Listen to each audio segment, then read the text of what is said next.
जय शेरों वाले की जय माँ दुर्गा। पांचवें नवरात्र को स्कंद माता की पूजा की जाती है। सिंहासन गता नित्यम पद्माश्रित कर द्वया शुभदास्तु सदा देवी स्कंद माता यशस्विनी। माँ दुर्गा के इस पांचवें स्वरूप को स्कंद माता के नाम से जाना जाता है। इनकी उपासना नवरात्रि पूजा के पांचवें दिन की जाती है। इस दिन साधक का मन विशुद्ध चक्र में स्थित रहता है। इनका वर्ण पूर्णतः शुभ्र है। ये कमल के आसन पर विराजमान रहती हैं। इसी कारण से इन्हें पद्मासना देवी भी कहा जाता है। इनका वाहन सिंह है।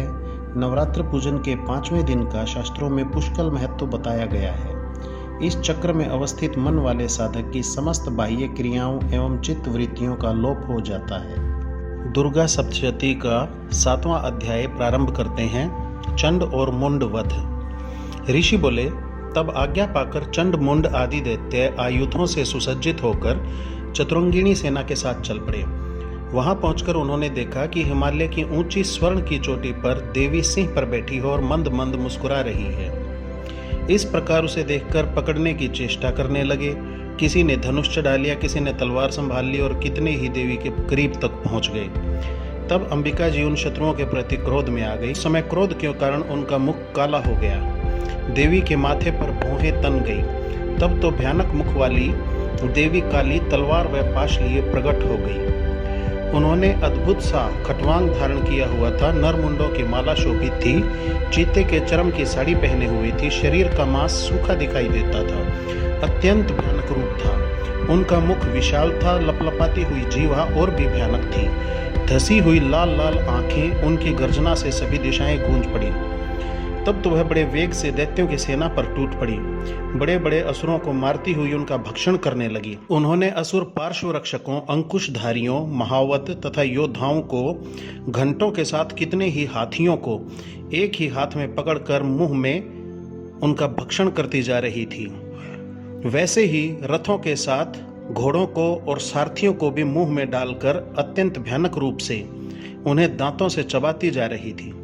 किसी के केश पकड़ लेती थी तो किसी के गर्दन दबा डालती थी। किसी को पैरों से दबोच लेती थी तो किसी को छाती से पकड़ लेती थी।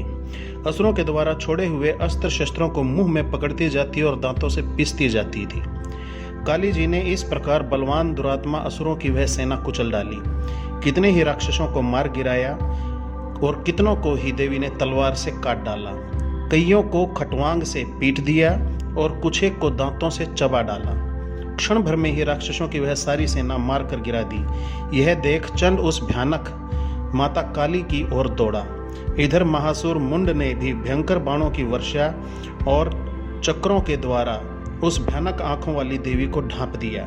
वे अनेक चक्र देवी के मुख में इस प्रकार प्रवेश करते हुए दिखाई देने लगे जैसे बहुत से सूर्यबिंब बादलों के पेट में समाते जा रहे हों। तब तो जिनके भयानक मुख के भीतर देख सकना भी कठिन था, ऐसे दांतों के प्रकाश से चमकती हुई अत्यंत क्रोध में आकर भयंकर गर्जना करती हुई माता काली भीषण अट्टहास करने लगी और बड़ी सी तलवार लिए देवी चंड पर कूद पड़ी। उसे बालों से पकड़कर उसी तलवार से झट उन्होंने चंड का सिर काट दिया। चंड को इस प्रकार मारा गया देख मुंड देवी की ओर दौड़ा। कुपित काली देवी ने तलवार के एक वार से उसके शीश को भी पृथ्वी पर गिरा दिया। महाबली मुंड को मरा हुआ देखकर और सेना का नाश देखकर शेष सेना भयभीत होकर इधर उधर भाग गई। अनंता काली जी ने चंड और मुंड के सिर हाथ में लिए। फिर भयानक अट्टहास करती हुई देवी चंडिका के पास पहुंचकर बोली, मैंने यह चंड और मुंड नामी महापशु दैत्य आपकी भेंट चढ़ा दिए। अब तो शुंभ निशुंभ का आप स्वयं वध करना। ऋषि बोले, अपने सम्मुख लाए गए चंड मुंड महासुरों को देखकर कल्याणी चंडिका काली से ललित वचन बोली, हे देवी कालिके, क्योंकि तुम चंड मुंड को लेकर मेरे पास आई हो, इस कारण इस भूलोक में चामुंडा के नाम से तुम विख्यात हो जाओगी। इसी के साथ 7वां अध्याय संपन्न होता है। दुर्गा सप्तशती का 8वां अध्याय प्रारंभ करते हैं। रक्त बीज वध। ऋषि कहते हैं, चंड मुंड दोनों दैत्यों के मारे जाने पर तथा बहुत सी सेना के भी मारे जाने पर असुर राजा शुंभ के चित्त में भारी क्रोध पैदा हो गया।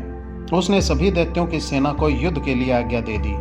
उसने कहा, आज 86 उदायुध नामक सेनापति अपनी सारी सेना को लेकर चलें। असुर 84 कंबू नामक सेनापति भी अपनी सेना के साथ युद्ध के लिए निकलें। इसके अतिरिक्त 50 करोड़ वीर्य कुल के असुर और 100 धौम्र कुल के सेनापति सेनाओं के साथ प्रस्थान करें। शुंभ की आज्ञा से कालिक, मौर्य, दौरहृद आदि असुर और शुंभ स्वयं भी बहुत सी सेना लेकर युद्ध के लिए निकल पड़ा। जब चंडिका ने देखा कि इस ओर भयंकर सेना लेकर शुंभ आ रहा है, तब उन्होंने अपने धनुष की टंकार करके पृथ्वी आकाश के मध्य भाग को गुंजायमान कर दिया। हे राजन, उस समय सिंह ने भी महान गर्जना की। फिर चंडिका ने घंटा बजाकर इस गर्जना को और भी बढ़ा दिया। असुर सेनाओं ने देवी सिंह और मां काली को चारों ओर से घेर लिया। हे राजन, राक्षसों के नाश के लिए तथा देवताओं की वृद्धि के लिए अत्यंत बल एवं पराक्रम से संपन्न होकर ब्रह्मा, विष्णु, शिव, कार्तिक स्वामी, इंद्र आदि देवताओं की शक्तियां उनके शरीरों से निकलकर चंडिका के पास आ गई। जिस देवता का जो रूप, जैसे भूषण तथा वाहन है, उन्हीं वस्तुओं से संपन्न होकर वह देवता शक्ति वही रूप धारण कर राक्षसों के साथ युद्ध करने आ गई। ब्रह्मा जी की शक्ति, जिसे ब्रह्माणी कहते हैं, जो हंसों से जुते हुए विमान पर आरूढ़ थी, अक्षय सूत्र कमंडल से शोभित थी, सबसे प्रथम उपस्थित हुई। महेश्वर की शक्ति वृषभ पर विराजमान, सुंदर त्रिशूल धारण किए, महासर्पों के कंकण धारण किए, मस्तक पर चंद्र रेखा सुशोभित थी, वह मातेश्वरी शक्ति आई। कार्तिक स्वामी की शक्ति हाथ में शक्ति लिए मोर पर आरूढ़ गुह्य रूपिणी कौमारी अंबिका शक्ति राक्षसों से युद्ध करने आ गई। वैसे ही विष्णु की शक्ति गरुड़ पर सवार होकर शंख, चक्र, गदा, शारंग एवं खंग हाथ में लिए वहां वैष्णवी शक्ति आ गई। वाराह का विचित्र रूप धारण करने वाले विष्णु की वाराह शक्ति वैसा ही स्वरूप धारण करके वहां आ गई। नरसिंह के समान शरीर को धारण किए, गर्दन के बालों को फटकारते हुए नारसिंही शक्ति वहां आ गई। इंद्र की शक्ति इंद्र के समान रूप वाली 1000 नेत्र धारण किए वज्र हाथ में लेकर ऐरावत हाथी पर विराजमान होकर वहां आ गई। तब देव शक्तियों सहित शंकर जी ने चंडिका से कहा, मेरी प्रसन्नता के लिए शीघ्र से शीघ्र इन असुरों का संहार करो। इतना कहते ही देवी के शरीर से अत्यंत भयानक चंडिका शक्ति प्रकट हो गई। तब उस अपराजिता देवी ने धूम्र रंग जैसे जटा वाले शंकर से कहा, भगवान, आप दूत बनकर शुंभ निशुंभ के पास जाकर उस महाअभिमानी शुंभ निशुंभ राक्षसों को तथा युद्ध में आए हुए दूसरे राक्षसों से भी कहें कि हे राक्षसों, यदि तुम लोग जीना चाहते हो तो त्रिलोकी का राज्य इंद्र को दो, देवताओं के यज्ञ का भाग दो और तुम लोग पाताल में चले जाओ। यदि तुम्हें कुछ बल का अभिमान हो और युद्ध की अभिलाषा हो तो जाओ, ताकि तुम्हारे मांस से मेरी योगिनियां तृप्त हो जाएं। इस दूत रूप में शंकर को स्वयं देवी जी ने ही नियुक्त किया था। वह शिव शक्ति संसार में शिवदूती नाम से विख्यात हुई। जब शिव द्वारा कथित देवी जी के वचन उन महा असुरों ने सुने तो बड़े क्रोध में आ गए और जहाँ कात्यायनी देवी उपस्थित थी उस ओर बढ़ने लगे। वहाँ कुपित होकर असुरों ने देवी पर बाण, शक्ति, परशु आदि की वर्षा कर दी। देवी ने खेल ही खेल में उनके फेंके हुए अस्त्रों को काट डाला। फिर काली भी उनके सामने होकर शत्रुओं को शूल के प्रहारों से चीरती फाड़ती, खटवांग से कुचलती मारती विचरण करने लगी। इधर ब्रह्माणी शक्ति अपने कमंडल का जल छिड़ककर असुरों के पराक्रम एवं तेज को नष्ट करने लगी। माहेश्वरी शक्ति ने त्रिशूल द्वारा, वैष्णवी शक्ति ने चक्र द्वारा और कौमारी शक्ति ने शक्ति द्वारा उन राक्षसों को मारना आरंभ कर दिया। इंद्री देवी के वज्र गिराने से सैकड़ों राक्षस विदीर्ण होकर पृथ्वी पर गिरने लगे। वाराही देवी ने अनेक राक्षसों को मार डाला। कितने ही महादैत्यों को नारसिंही शक्ति अपने नखों से विदीर्ण करके भस्म करने लगी। दूसरी ओर शिवदूती शक्ति ने असुर सेना का भक्षण करना शुरू कर दिया। इस प्रकार अत्यंत क्रोधित होकर अनेक उपायों द्वारा बड़े बड़े राक्षसों को मारते हुए मातृशक्ति को देखकर देव शत्रुओं के सैनिक भागने लगे। उन राक्षसों को मातृशक्ति से पीड़ित होकर भागते देखकर क्रुद्ध महाअसुर रक्त बीज युद्ध करने के लिए आ गया। उस महाअसुर ने आकर इंद्र की शक्ति इंद्री के साथ युद्ध किया।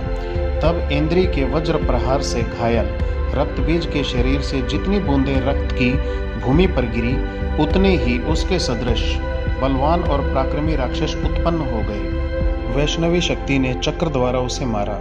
चक्र से क्षत होने पर उसके शरीर से ज्यों ही रक्तस्राव हुआ, उससे हजारों उसी के समान महासुर पैदा हो गए। उस समय रक्त बीज बड़े क्रोध में था। उसके प्रतिरूपों ने सभी मातृ शक्तियों के साथ भयंकर युद्ध किया। तब चंडिका ने काली से कहा, हे चामुंडे, तुम अपने मुख का विस्तार करो और मेरे शस्त्र के प्रहार से गिरते हुई रक्त की बूंदों को अपने वेगवान मुख द्वारा खाती जाओ और युद्ध भूमि में रुधिरोत्पन्न इन महादैत्यों का भक्षण करती रहो। ऐसा कहकर चंडिका ने रक्त बीज पर त्रिशूल से प्रहार किया। फिर काली ने रक्त बीज का रक्त मुख से ग्रहण कर लिया। रक्त बीज के क्षत विक्षत शरीर से बहुत रुधिर गिरने लगा। उसे चामुंडा मुख द्वारा पीती गई और जो पूर्व के रक्तपात से राक्षस पैदा हो गए थे, साथ साथ उनका भक्षण करती गई। तब देवी ने शूल, वज्र, तलवार आदि आयुधों से रक्त बीज को मार डाला। हे राजन, रक्त उसका चामुंडा ने पी ही लिया था। उसकी मृत्यु होने पर देवता प्रसन्न हुए। मातृशक्तियां उसके रुधिरपान के मद से उन्मत्त होकर नृत्य करने लगी। और इसी के साथ दुर्गा सप्तशती का 8वां अध्याय संपन्न हुआ।